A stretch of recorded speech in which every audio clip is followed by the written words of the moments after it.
Hello viewers, in this video we will discuss about autoclave, its principle and applications. In our previous video we discussed about different types of sterilization method, both physical and chemical. So this autoclave comes under physical method of sterilization under moist heat. We'll go into the video. So if we see what is autoclave, it is a machine that provides a physical method of sterilization by killing bacteria, virus and even spores present in the material put inside the vessel using steam under pressure. So we discussed previously regarding the other physical methods like boiling, dry heat, sunlight. All those things only kills bacteria and virus and not the spores. Only tyndallization is the method where we can kill the spores. That too we need to incubate and re-sterilize it for 3 days consecutively to kill the spores.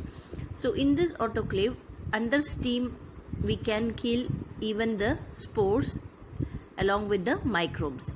Autoclave sterilizes the materials by heating them up to a particular temperature for a specific period of time. It is also called a steam sterilizer, which is used in healthcare and industrial purpose. It is considered as a most effective method of sterilization, which comes under moist heat sterilization. So what are all the parts of component? Just when we think of autoclave, you imagine a cooker, where that is one of the type of autoclave which we use it as a home purpose. So here in this picture you can see the parts. It looks like a cooker only. It has handles and there are one pressure gauge, and there is a pressure releasing safety valve and the device as like we have it in the cooker, and there is a lid which covers the chamber, and the chamber has two layers. The outer layer will have the water for steam boiling, and inside you can keep the instruments or whatever things to be autoclaved. Okay, so it has a autoclave body, handle, outer stand. There are two valves, one to release vacuum and the other one to release the steam. There is a lid which is covered, and there are safety valves as like we have in our pressure cooker, and there is a pressure gauge which shows how much pressure is inside the autoclave. So what is the principle behind this autoclave? It is steam penetrates objects in the autoclave. So the sterilization here, it's happening under pressure. The steam which penetrates the objects which has to be autoclaved. Condensation creates negative pressure and draws in additional steam. So the condensation of the pressure, again the vacuum is created automatically. This more steam is added up inside the chamber. Moist heat kills microorganism via coagulation of protein. So the bacterial wall gets made up of protein which is coagulated with the help of the moist heat, including the spores cannot withstand the autoclave pressure. So if we see the working principle here, actually it is a little bit advanced autoclave, not the pressure cooker type. Here the steam is supplied in the outer chamber, and from the outer chamber it goes into the inner chamber where the articles are kept or the instruments are kept. Once the steam pressure increases, here in thermometer you can see, and there is along with the thermometer there will be a pressure gauge which shows how much is the pressure inside the chamber. The door has to be closed and screwed, and then once the process is over, like if we are keeping it for 30 minutes, when it is completed, then the steam is released with the help of the exhaustion valve, and the waste water, the steam whatever has been condensed into the water goes out through the waste line. So this is the working principle or working model of an autoclave. So we'll move on to the procedure. So how to do the autoclaving process? Before beginning to use the autoclave, it should be checked for any items left from the previous cycle. So you have to empty the autoclave machine completely so that nothing should be left after the process. A sufficient amount of water is then put inside the chamber, or you can open the pipeline where the outer chamber is filled with the water. Now the materials to be sterilized are placed inside the chamber. So when you prepare items for autoclave, you should see there should not be any liquids, there should not be any plastic items, closed plastic items. So all these things you have to check, and you have to pack it accordingly. Then you have to put it inside the chamber. The lid is then closed and the screws are tightened to ensure an airtight condition. So once everything is arranged, you have to leave some space when you arrange the articles, and you have to airtight and close the lid properly, and the electric heater should be switched on. So once the electric heater is on, the outer water what is filled out inside the outer chamber starts to boil. The safety valves are adjusted to maintain the required pressure in the chamber, and then the pressure is adjusted according as per the with the help of the safety valve, and you can see the pressure what you want to fix it inside the autoclave. Once the water inside the chamber boils, the air water mixture is allowed to escape through the discharge tube.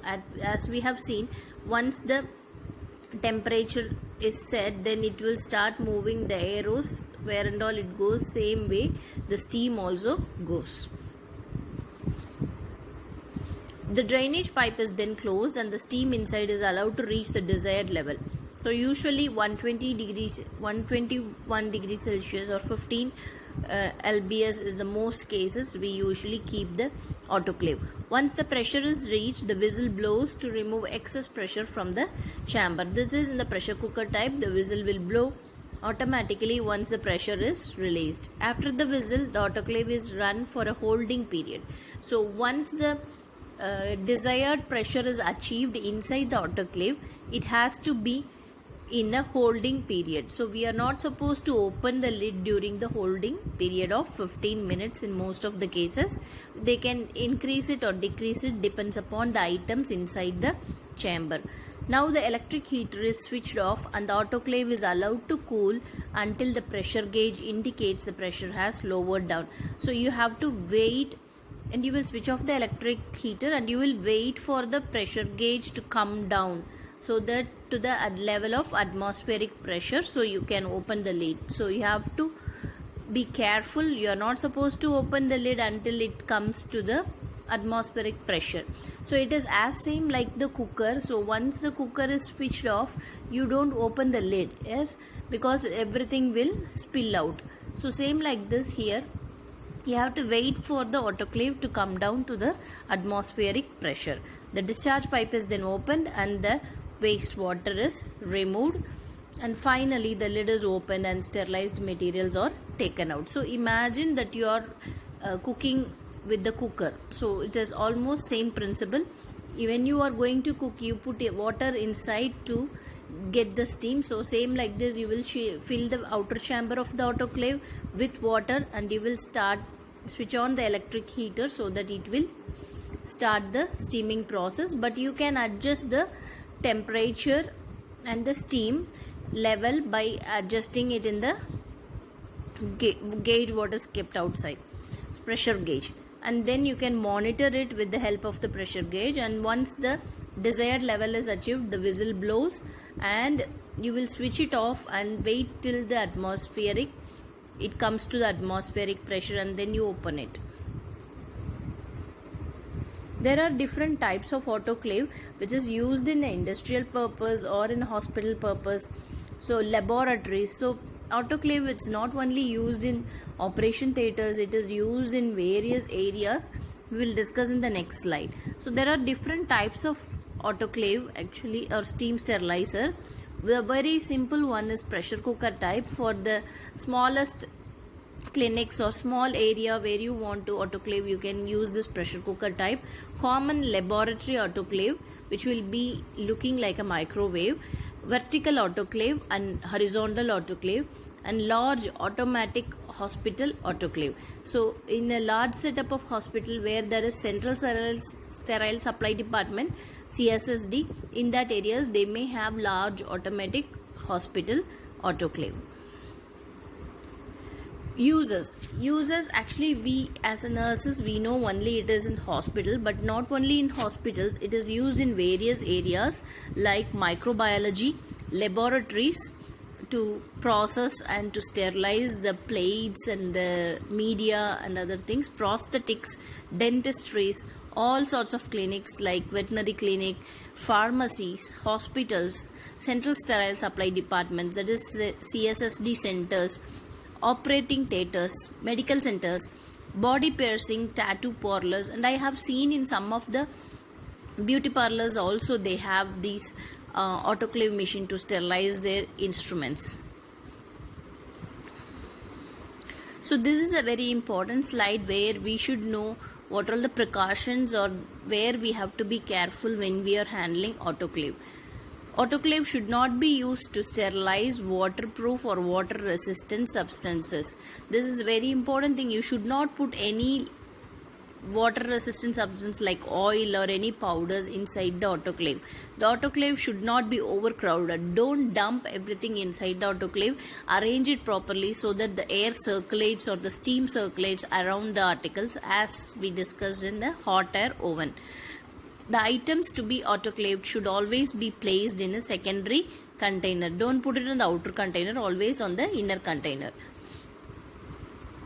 Non-porous materials such as aluminum foil should not be used. So you should always use a cloth, not the aluminum foil kind of thing where the air will not penetrate inside the instruments. So non-porous materials such as aluminum foil or any other thing, it should not, plastic things, you should not keep it inside the autoclave. Always when you wrap it in a paper or in a towel.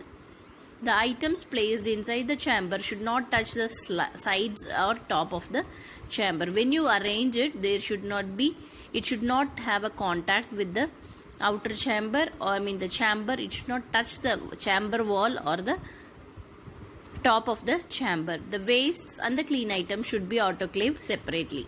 So when you sterilize the equipments, you should sterilize it in a way where the waste equipments and the clean equipment should be autoclaved separately. Never attempt to open the warning autoclave. So when the autoclave is running, you are not supposed to open it. Liquid components should never be autoclaved in a sealed containers. You can autoclave liquid containers, but you have to open the lid and you have to leave some space for it, because it will boil or it should not spill. So you should leave some space. It should be filled only 2/3 of the total volume in the spilling to prevent the spilling. So you can sterilize the liquids, but you have to open the lid. The plastic or polyethylene trays or containers should not be used, as they might melt and damage. So none of the plastic or polyethylene type of material should be used in the autoclave machine. Never autoclave flammable, reactive or corrosive or toxic radioactive materials or household bleach. None of this should go into the autoclave. Remember, they should not have a flammable property. Reactive or corrosive substances, toxic or radioactive materials or household bleach should not be sterilized in the autoclave. The paper should not be placed directly inside an autoclave. It is combustible substance. So you can wrap it around or you cover it with the towel and keep it inside. Don't keep the paper as it is. Okay, remember all these points when you are going to handle the autoclave, because we as a nurses, we pack from the wards or from the ICUs the things what we used. So when packing, you should remember all these things. You should not keep a plastic things or any other liquid items which is closed inside the autoclave. So these are all my references. On the whole, we have seen what is autoclave parts, its principles and working mechanism, and the types of autoclave, uses, procedure, and what are all the do's and don'ts you should remember when you handle an autoclave. Thank you for watching.